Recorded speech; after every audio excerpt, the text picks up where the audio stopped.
Today, 27th of May, we are live at Cagayan de Oro City.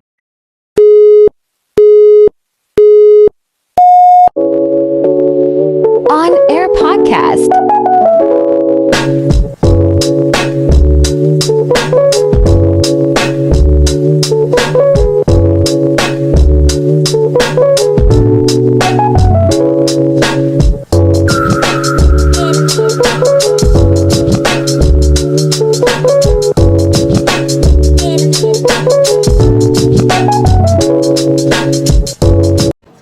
A pleasant day to everyone.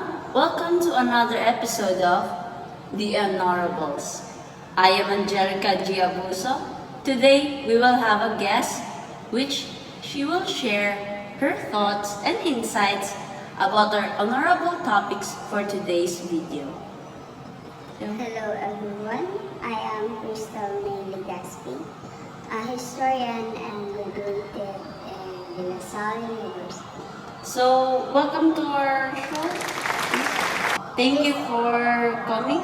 It is an honor for having me here and thank you for inviting me. Today, so we'll have two topics, and first, let's dig deep to this person who is a retired Filipino general, and he is remembered for his steady, fast promoting the people empowerment and global competitiveness, namely Fidel Ramos. Now, let's fact check about this honorable person. Fidel Ramos was also known as Eddie Ramos, was born on March 18, 1928, and he is the 12th president of our country, widely credited and admired by Filipinos and revitalizing, renewing international confidence in the Philippine economy. So, in his administration in the start of his administration on the year 1993, he quickly made something which can solve the crisis of the power in our country, right? And wow, his government officials are really doing their job for the Department of Energy to construct numerous power plants around the country for us to have the light that we needed. With his first term as president, he does an action quickly. He's really a man of action. You're a leader, so just do your job. Make an impact, right? Surely will. He really did a great solving and this kind of crisis because electricity is so important in our daily lives, especially people who really need the light to do things, right? Absolutely true. So, speaking of the people, how did he handle the poverty in our country? SRA or Social Reform Agenda, integrated in and delivery of social services, protection and reform to the poorest provinces in the Philippines, where people could not meet their basic needs, taking these basic needs for granted. Wow, that's really absolutely fantastic. It accommodated the needs of diverse communities such as the urban poor, farmers, and indigenous people. And surely he and with his government officials really meet the expectations of the people, right? The basic needs in the action are health, nutrition, water, and sanitation. Income security, shelter, basic education, peace, and order. Well, he really focused on us Filipinos for us to live our lives to the fullest, and with that, we know that our country will be a better place to live in. Absolutely right. With this, we can say that there would be a progress of property in our country. With a track of progress of it, economy of our country may raise up. Oh, that's really like pleasing to the ears if that will really happen, right? So now speaking of economy, from this interaction that we are having and from the actions he had done from his term, perhaps there would be really a change or a rise in our economic field, right? Truly it was. Before his term, our country was known as sick man country, but as he took place the presidential position, our country was called Tiger Cub economy, in which state that it is better to be a tiger cub than old tiger. He was meant to start out smaller, but have less distance to fall and are more resilient. Oh, well, it's really a great one and it's really pleasing on what he has done in his administration. Like, it's like from his start, we'll like start from the scratch, but as we go on and we learn and explore, we'll discover something in which Some changes. yeah, some changes, and which can really broaden our knowledge and also the abilities that we can do more or improve Can more. use for our country. Yes, which would really be good. Right?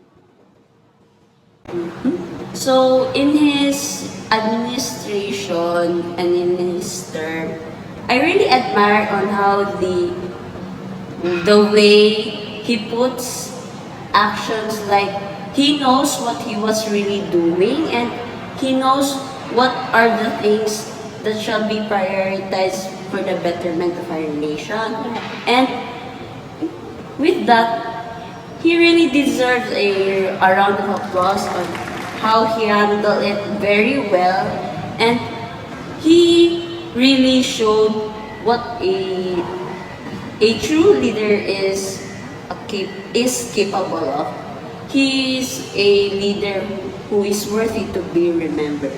Right? So moving on to our other honorable topic, which is someone who is very popular before going to the field of politics.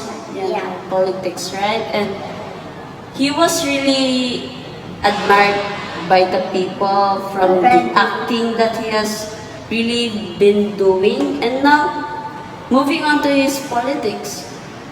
Well, let's know him better, which namely is Joseph Estrada. Now let's fact check about this honorable person. Joseph Estrada or Arab Estrada was born on April 19, 1937 in Tondo, Manila. He was the 13th president of our country. He was a film actor and was admired by Filipino and has already multiple government experience from mayor to senators. That's really a great introduction for him. So speaking of the admiration by the Filipinos, why was he really admired by the Filipinos? Well, one thing is for sure, because he was a film actor but personally, during his administration, he showed importance and valued Filipinos, like giving them all job opportunities, not only in the Philippines but even in abroad. Oh, that's really good to hear. Like, well, we know that seeking jobs is not that easy. It takes a lot of guts, actually. For me, it takes a lot of guts because not all the jobs are that you can go is really the thing that you love, right? You need to know how to fit in on that Yeah. job for you to certainly come be like you'll pass from their standards. Yes, that's true. Another reason why he was admired because he had Executive Order number 151, wherein the Department of Agrarian Reform assists farmers who are vulnerable and economically non-competitive sector by undertaking innovative schemes and to improve farm productivity and income. So in this act or in the executive order that he had, this really shows on how he values the people, especially the people who mostly needed it, right? Exactly. Aligned with this Executive number 151, Agricultura Makamasa, which this protects consumers by ensuring the safety and high quality of foods and goods, which they geared and enhance the productivity of it. So in his term, he really like values the health of everyone, right? And that's really good because we don't know if people will get poisoned, and we know that that's really can like Impressive. yeah. Even with the even with this short administration that he had, he really made an impact, right? Like especially in the valuing the Filipinos. Like you may be rich or poor, but the opportunities and the rights that you have should be equally distributed, right? Because we are Filipinos, so we should help each other, not pull each other down, right? Well, today's video is very fascinating. Thank you for the insights and thoughts that you have given us. For sure, our viewers, our listeners learned something about it, and they perhaps reminisce the things that these honorable persons have done in our country. I'm really out of out of words in expressing myself because I'm really overwhelmed actually on what they have given in our country and how in their administration there's a progress in it, on it, right? So I'm just gonna end this episode with a quote saying, "It's not how much you have, but what you do with what you have makes a difference." So thank you for coming in our show. Thank you for having me here. Hoping we'll have you soon with other like honorable Other topics. guessing. Yes, yes. So thank you. Thank you. So that ends our episode today. So hope we'll see you in our Next. other episodes. So Next. bye. Bye-bye.